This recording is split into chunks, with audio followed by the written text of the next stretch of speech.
ಅವನ ಕಳ್ಳ ಒಳ್ಳೆ ದೊಡ್ಡ ದೊಡ್ಡ ಮೀಸೆ ಗಡ್ಡ ಎಲ್ಲ ಇಟ್ಕೊಂಡಿರ್ತಾನೆ, ಅರ್ಥ ಆಯ್ತಾ? ಅವನು ತಪ್ಪಿಸ್ಕೊಂಡು ಬಿಡ್ತಾನೆ ಅಲ್ಲಿಂದ. ತಪ್ಪಿಸ್ಕೊಂಡ್ರೆ ಅವ್ರು ಪೊಲೀಸರು ಏನು ಮಾಡ್ತಾರೆ? ಹುಡುಕಾಡ್ತಾರೆ. ಹುಡುಕಾಡ್ಬೇಕಾದ್ರೆ ಏನು ಪೇಪರಲ್ಲಿ ಎಲ್ಲ ಕಡೆ ಅವ್ನು ಫೋಟೋ ಹಾಕ್ತಾರೋ ಇಲ್ಲೋ? ಒಂದು ದೊಡ್ಡ ಗಡ್ಡ ಮೀಸೆ ಎಲ್ಲ ಇಟ್ಟು ಹಾಕಿರ್ತಾರೆ.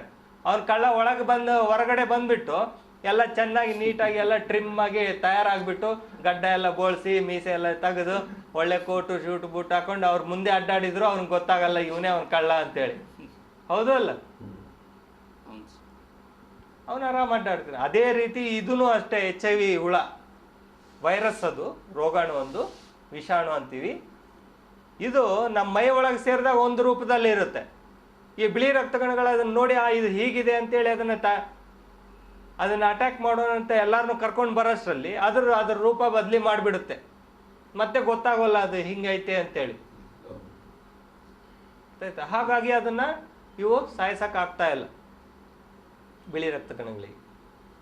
ಸೊ ಆ ಬಿಳಿ ರಕ್ತಗಳನ್ನ ಕಡಿಮೆ ಮಾಡ್ಕೊತ ಹೋಗುತ್ತೆ. ಆ ಬಿಳಿ ರಕ್ತ ಖಾಲಿ ಆದಮೇಲೆ ಆವಾಗ ನಮಗೆ ರೋಗಗಳು ಬರೋದು ಸ್ಟಾರ್ಟ್ ಆಗುತ್ತೆ.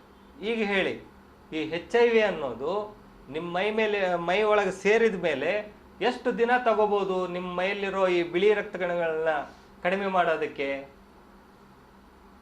ಎಷ್ಟು ದಿನ ತಗೋಬಹುದು?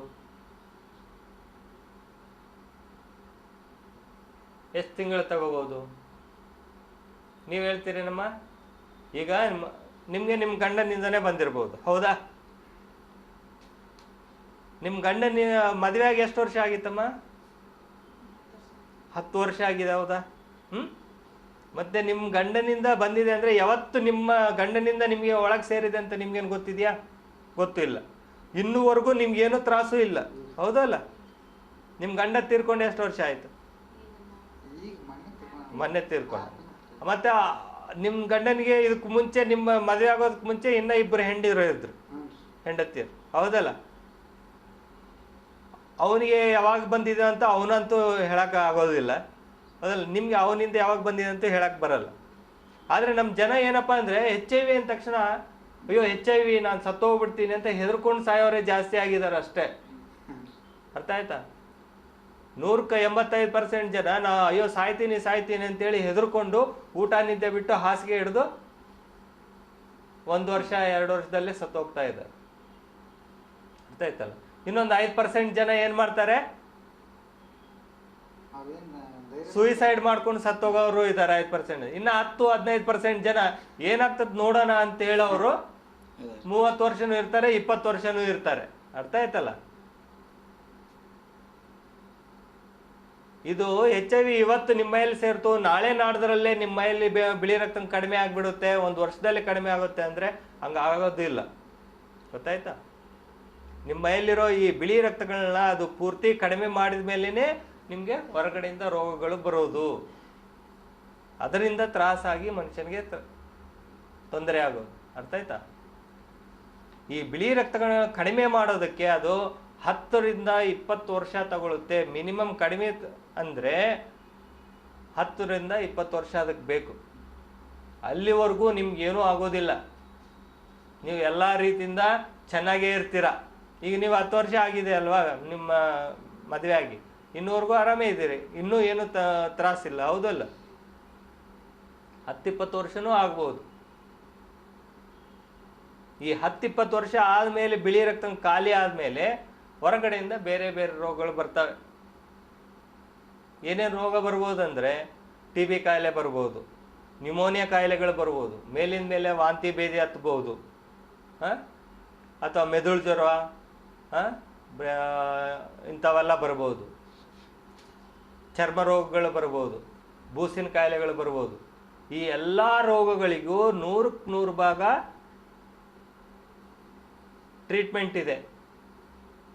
ಡಾಕ್ಟರ್ ಸರಿಯಾಗಿ ಕಂಡಿಡಿದು ಯಾವ ರೋಗಾಣುವಿಂದ ಈ ರೋಗಗಳು ಬಂದಿದೆ ಅಂತ ಕಂಡುಹಿಡಿದು ಅದಕ್ಕೆ ತಕ್ಕಂತೆ ಗುಳಿಗೆ ಔಷಧ ಕೊಟ್ಟರೆ ನೀವು 100ಕ್ಕೆ 100 ಭಾಗ ಮತ್ತೆ ಚಲೋ ಆಗ್ತೀರಿ, ಆರೋಗ್ಯವಾಗಿ ಮತ್ತೆ ಜೀವನ ಮಾಡ್ಬೋದು.